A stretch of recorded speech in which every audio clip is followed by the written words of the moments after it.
नमस्कार, मैं नियाज खान और आप देख रहे हैं न्यूज एक्सप्रेस। राहुल गांधी की बढ़ती लोकप्रियता ने प्रधानमंत्री मोदी को परेशान करके रख दिया है। लोकसभा चुनाव के नतीजों ने बीजेपी की आंखें तो खोल ही दी, वहीं अब इसी साल 4 राज्यों में विधानसभा चुनाव होने वाले हैं और सर्वे ये बता रहे हैं कि इन चारों राज्यों में राहुल गांधी का जलवा रहेगा और बीजेपी चारों खाने चित हो सकती है।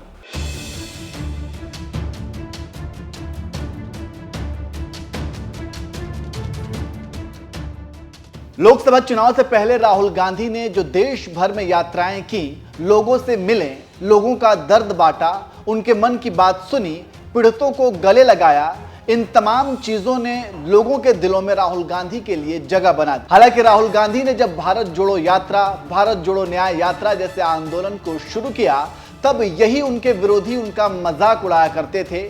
यहां तक कि सोशल मीडिया पर राहुल गांधी के लिए अपशब्द भी बोला जाता था, लेकिन राहुल गांधी खामोश रहकर सिर्फ अपने उद्देश्य पर ध्यान दिया और फिर नतीजा पूरे देश ने देखा।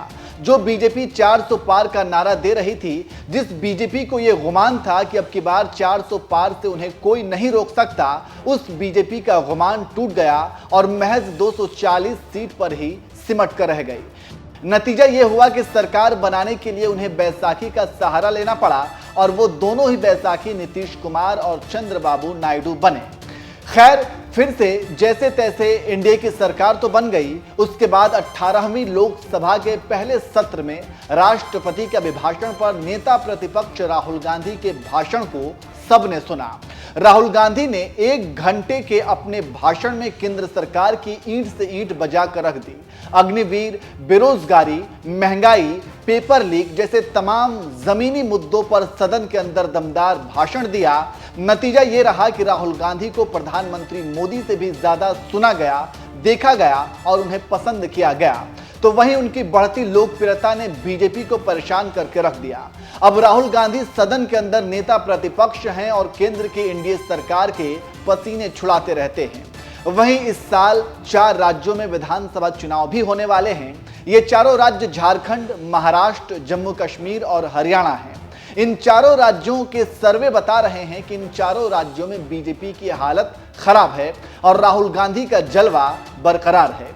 दरअसल सीएसडीएस के निर्माता और कई सटीक भविष्यवाणी और सर्वे करने वाले संजय कुमार ने भी विधानसभा चुनावों को लेकर कुछ दिनों पहले बड़ा दावा किया था। उन्होंने कहा था कि 4 राज्यों में चुनाव होने वाले हैं और चारों राज्यों में कांग्रेस का पलड़ा भारी है।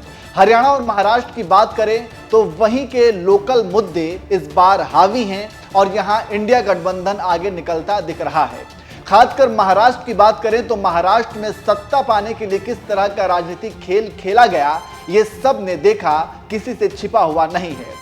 वहीं वहां की जनता ने लोकसभा चुनाव में इसका तगड़ा जवाब भी दिया और बीजेपी बुरी तरह से हारी। अब यही कहा जा रहा है कि विधानसभा में भी बीजेपी और शिंदे गुट को तगड़ा झटका लगने वाला है।